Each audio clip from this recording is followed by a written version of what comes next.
Using sand, I was able to completely transform my backyard lawn. Well, now it's time to start on the front lawn. While it's not that big, it does require possibly more work than the backyard. While the lawn itself doesn't look all that bad, the slope towards the property line is causing all sorts of aesthetic problems, and I will be raising my lawn here about 8 inches. So first things first, I'm gonna remove the sod using this machine here and reuse it because I hate starting from seed again. But before I can start adding soil, I will first need to establish some sort of divider here to prevent the gravel from going into my lawn and my lawn from growing into the gravel.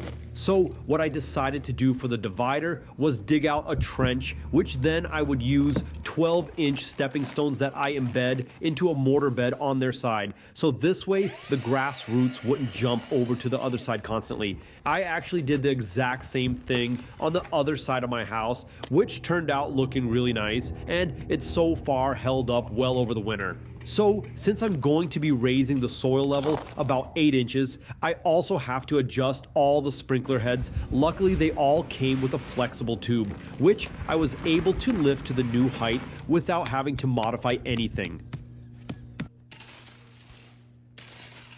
Now, after tidying up my neighbor's side, I start to roll up the sod to one end of the lawn and began the grueling task of screening a ton of native soil, which I accumulated while digging out the foundation of the shed. I ended up screening about 90% of the pile that I had, which I was super happy to finally see some of it disappear. But for the top layer, I wanted a better soil, so I ordered a mix of screened topsoil and masonry sand, which would go over on top of the native soil. It was 4 parts soil to 1 part sand.